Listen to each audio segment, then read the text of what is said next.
Saudara, kita ke sorotan selanjutnya terkait dengan Menko Polhukam Mahfud MD yang meminta Lukas NMB penuhi panggilan KPK untuk diperiksa.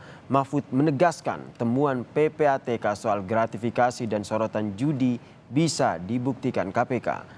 Menko Polhukam menyebut ada sejumlah penggunaan dana yang tak bisa dipertanggungjawabkan oleh Gubernur Papua Lukas NMB yang bisa dikembangkan oleh KPK. Salah satunya terkait dengan Pesta Olahraga Nasional ke-20 yang hingga kini belum jelas laporan pertanggungjawabannya.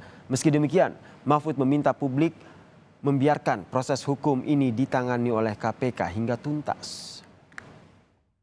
Dalam pengalaman saya itu Papua itu kalau minta dana yang sebelumnya belum beres sudah minta lagi. Misalnya kemarin dana PON itu yang sangat besar. Sampai beberapa hari sebelumnya itu kita masih minta laporan sebelumnya. Tidak ada. Sehingga Menteri Menpora pada waktu itu tidak mau bertanggung jawab gitu. Kalau saya suruh menandatangani uang padahal ini sudah yang dulu dikorupsi itu belum jelas. Nah kita keluarkan lagi dengan prosedur-prosedur perjanjian tertentu. Nah sekarang juga belum dipertanggungjawabkan. Ada artis yang nyanyi di situ nagihnya ke saya, misalnya ya. Kontraknya dengan daerah nagihnya ke Menko Polhukam.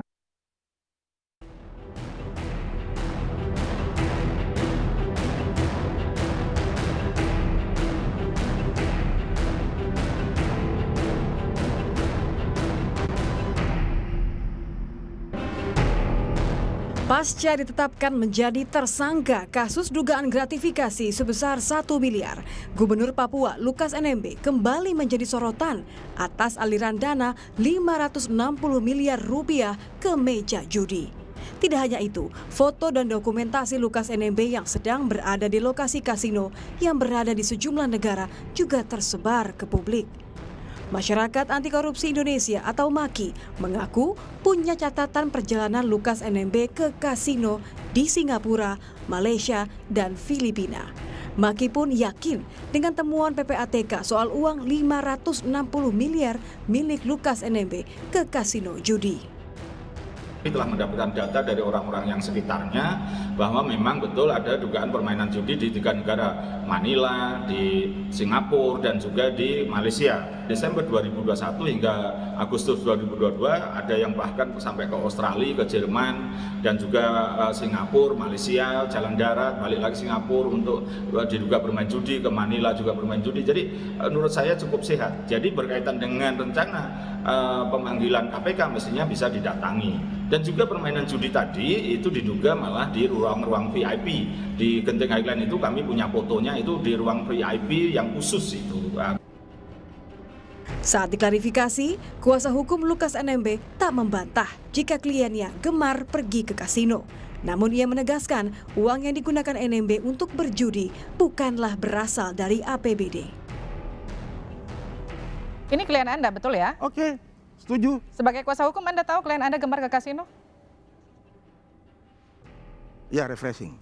Refreshing. Refreshing. Ini hal yang wajar menurut Anda ya? Refreshing. Ini di Singapura atau di mana ini, Pak Roy? Saya tidak tahu. Saya tidak tahu. Kalau ini dikorelasikan dengan dana 560 miliar yang mengalir ke meja judi, apa tanggapan Anda? Tidak realistis. Hoax. Beliau langsung telepon saya. Roy, hoax. Kau tolong sampaikan, itu tidak benar. Dari mana uang daerah keluar 550 miliar?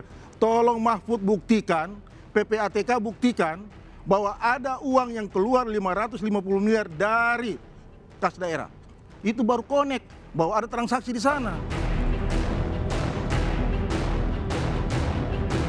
Temuan setoran 560 miliar ke kasino pertama kali disebut PPATK saat mengungkap dugaan gratifikasi.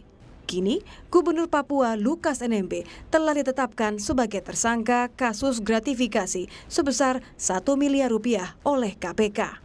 Lukas juga telah diminta KPK untuk datang menghadiri pemeriksaan pada Senin 26 September pekan depan.